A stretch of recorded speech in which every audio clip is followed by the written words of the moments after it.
All right. I wanted to get back to The that. recording is in progress, so if you got any salty gossip, don't do it now.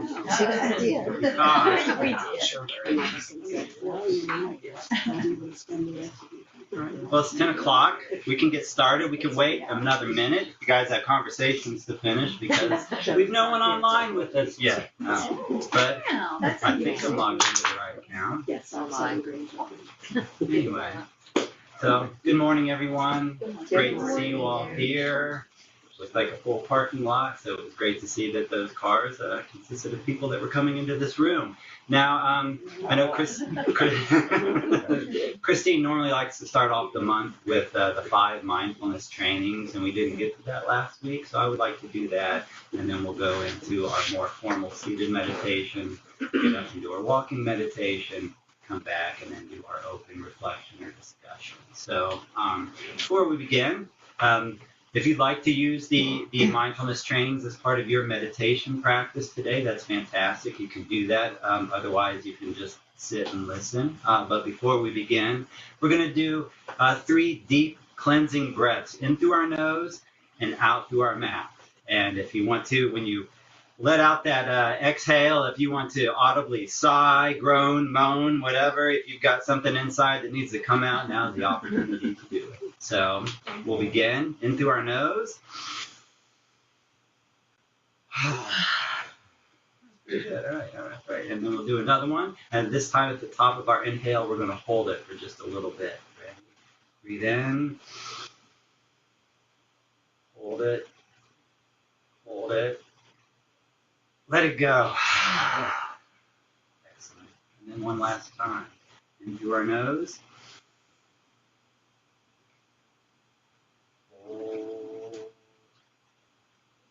Hold, gather up all that energy inside, and let it go. Excellent. Thank you very much for indulging me. Now we will begin with the 5 mindfulness trainings.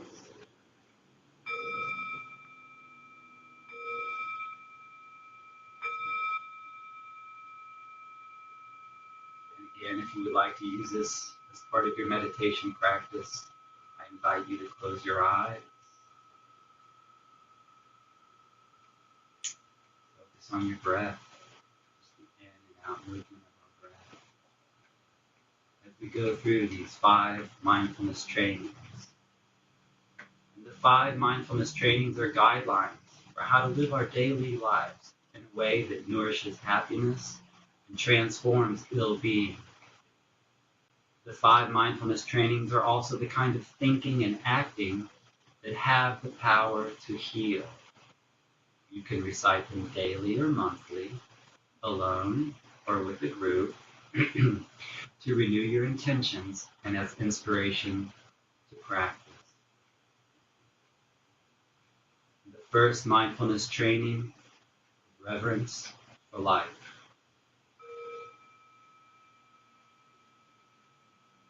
Aware of the suffering caused by the destruction of life, I am committed to cultivating the insight of interbeing, compassion, and learning ways to protect the lives of people, animals, plants, and minerals. I am determined not to kill, not to let others kill, and not to support any act of killing in the world, in my thinking, or in my way of life, seeing that harmful actions arise from anger, fear, greed, and intolerance, which in turn come from dualistic and discriminative thinking, I will cultivate openness, non-discrimination, and non-attachment to views in order to transform violence, fanaticism, and dogmatism in myself and in the world.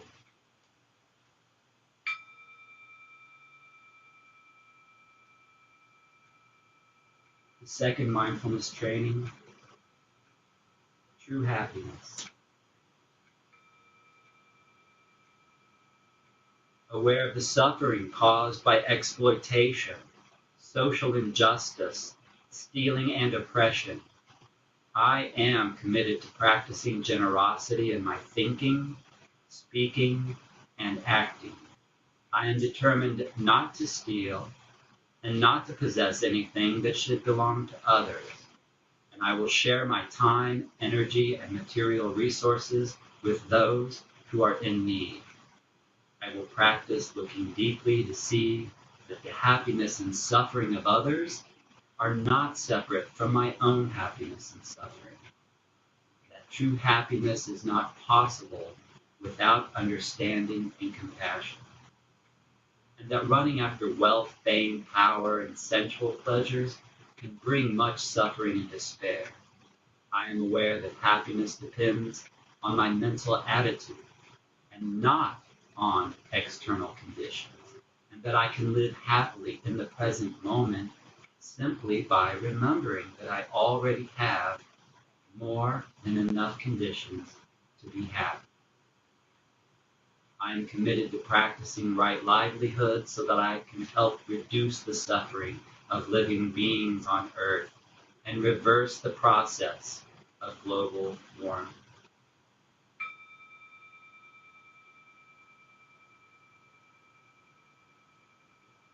The third mindfulness training, true love.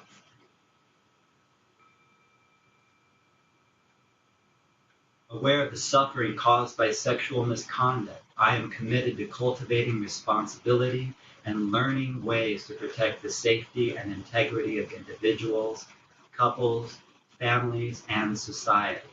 Knowing that sexual desire is not love and that sexual activity motivated by craving always harms myself as well as others. I am determined not to engage in sexual relations without true love and a deep long-term commitment made known to my family and friends.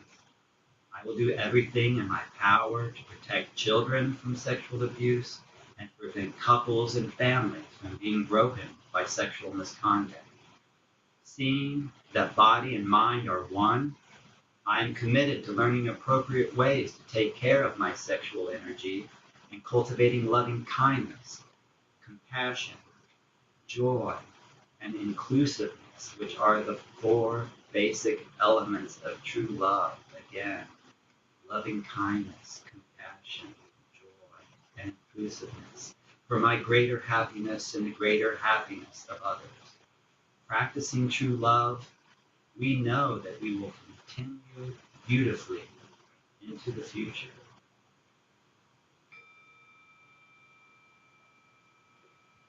The fourth mindfulness training, loving speech and deep listening.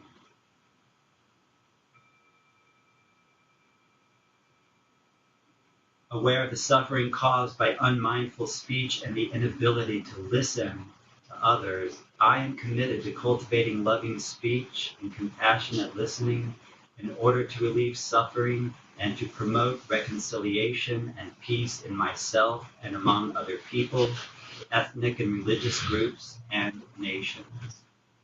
Knowing that words can create happiness or suffering, I am committed to speaking truthfully, using words that inspire confidence, joy, and hope. When anger is manifesting in me, I am determined not to speak immediately. I will practice mindful breathing and walking in order to recognize and to look deeply into my anger. I know that the roots of anger can be found in wrong perceptions and lack of understanding of the suffering in myself and in the other person. I will speak and listen in a way that can help myself and the other person to transform suffering and see the way out of difficult situations. I am determined not to spread news that I do not know to be certain and not to utter words that can cause division or discord. I will practice right diligence to nourish my capacity for understanding, love, joy, and inclusiveness, and gradually transform anger, violence, and fear that lie deep in my consciousness.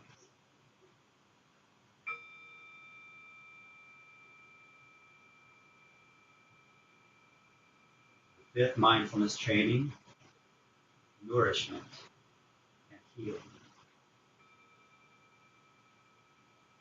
Aware of the suffering caused by unmindful consumption, I am committed to cultivating good health, both physical and mental, for myself, for my family, and my society, by practicing mindful eating, drinking, and consuming.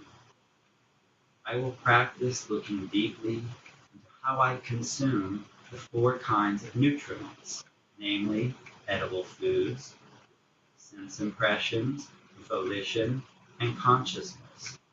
And I am determined not to gamble or to use alcohol, drugs, or any other products that contain toxins such as certain websites, electronic games, TV programs, films, magazines, books, and conversations.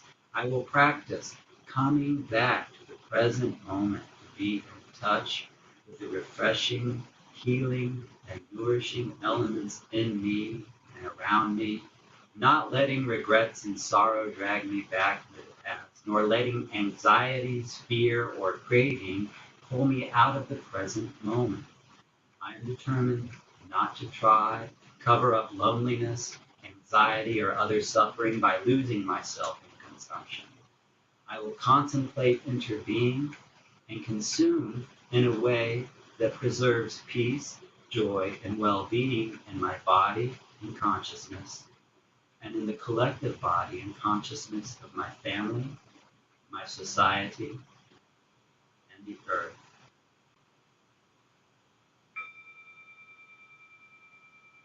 Thus concludes the 5 mindfulness training.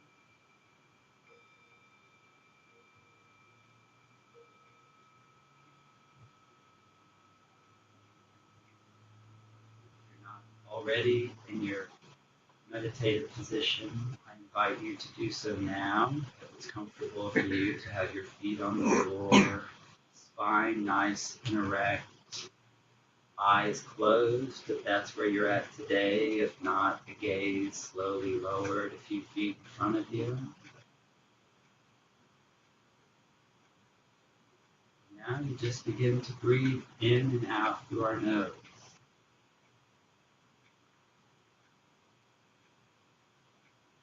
At your own pace. Just noticing the sensation of the air that enters your nose and exits your nose.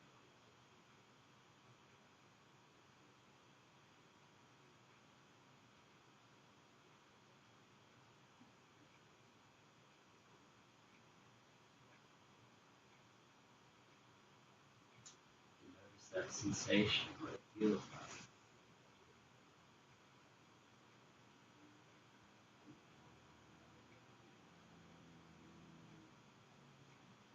Perhaps on the way in, the breath is a bit cooler, and on the way out, a bit warmer.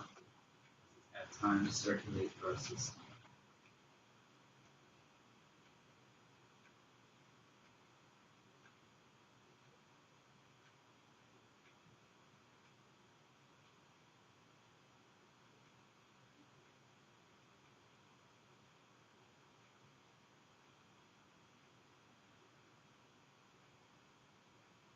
We breathe through our nose because it slows our breath, it warms it, it cleanses and purifies it.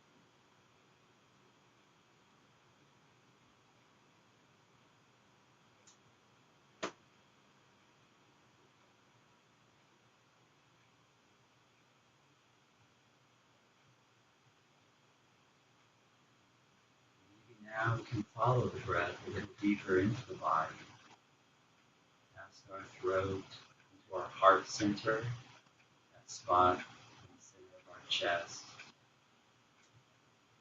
where our sternum is, our breastbone, that area. Feel the breath enter into the heart center, expanding the chest, the lungs expand.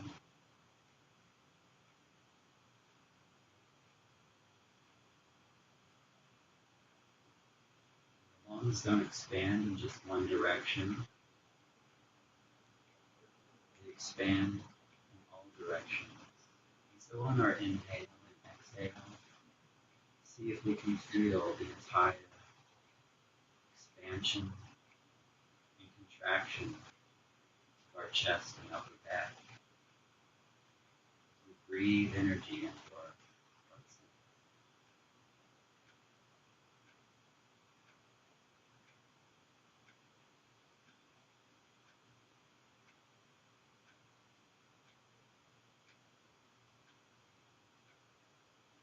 Feeling the heart open, feeling the chest open.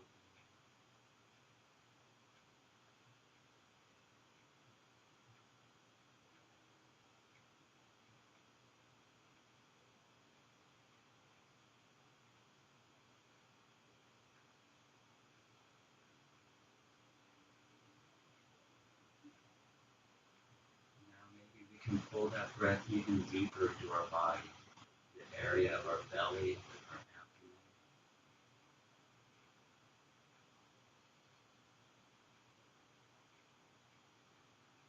Diaphragm muscle separates our chest cavity from our abdomen, pulls down, bringing in the nourishing air.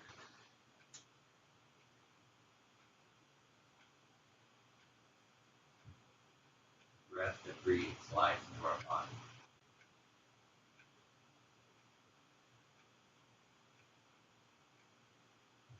Feel that breath enter deep into our belly, our sides, our lower back. Feeling the rib cage slightly expand as we breathe in and slightly move back in as we breathe out.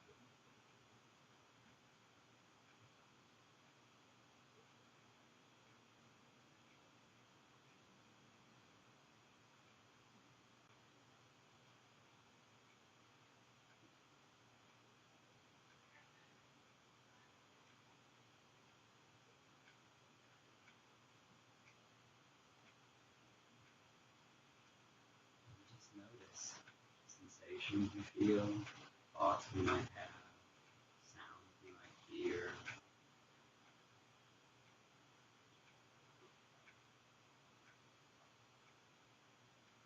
We notice, but we don't get attached.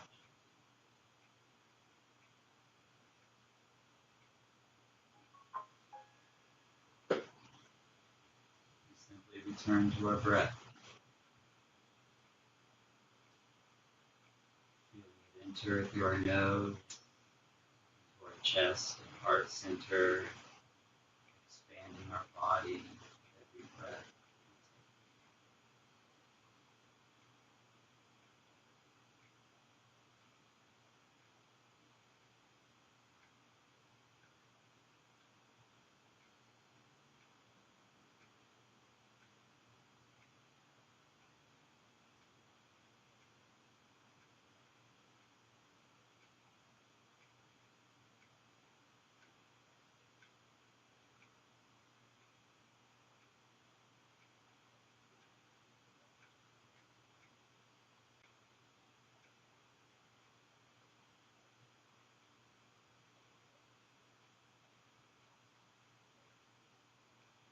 And in this space, and as our book is currently asking us to do, I'd like for us to consider impermanence.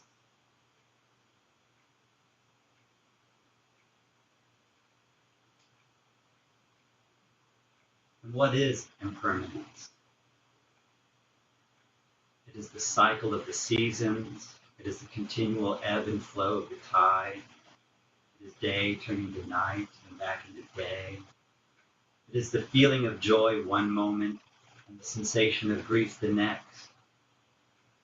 It is a human body sitting in stillness, seemingly unchanged, yet all the while breath is flowing in and out, blood is circulating throughout, nerve synapses are firing on and off, and cells are continually destroyed and formed anew.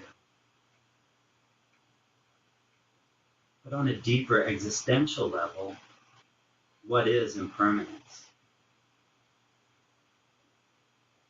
Impermanence is the fact that you, your children, your spouse, your pets, your friends, and family.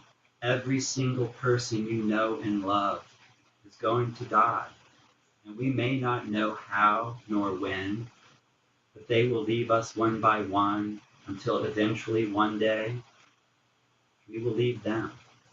And whether we think that when we die we go up to heaven to hang out with Jesus and Grandma is up there baking us all an apple pie, or we believe that we are going to be reincarnated as a fish or the next Dalai Lama, or whether we know for certain that we just end up a corpse buried in the ground, regardless of what we believe, we know that this is the only time we are going to be exactly who we are.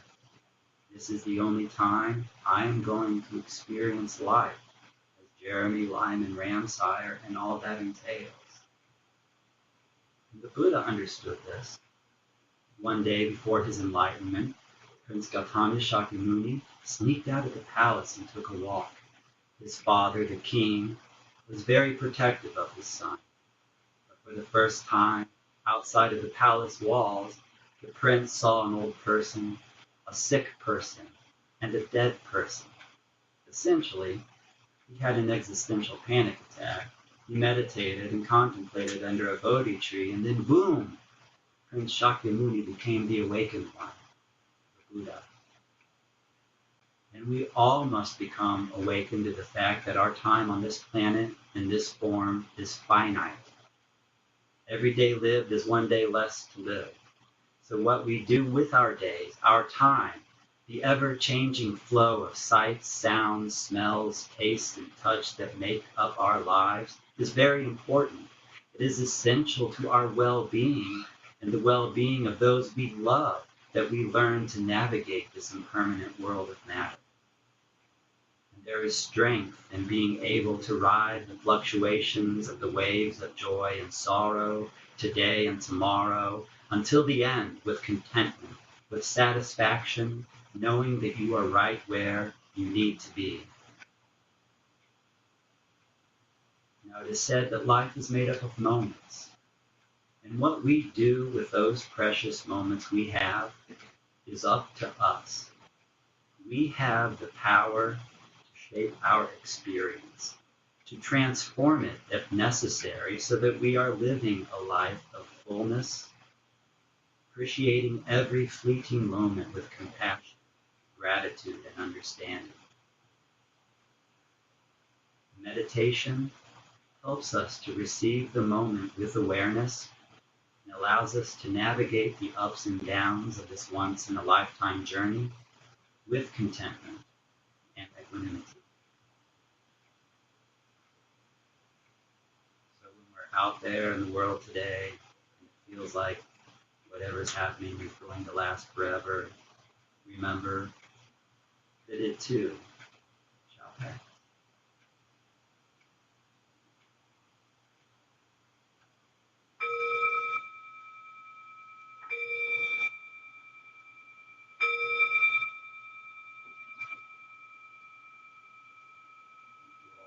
Practice. We are now moving to walking meditation in the sanctuary or in the social hall or right in here if you would prefer. So you can think about either the 5 mindfulness trainings or impermanence or whatever comes to your mind.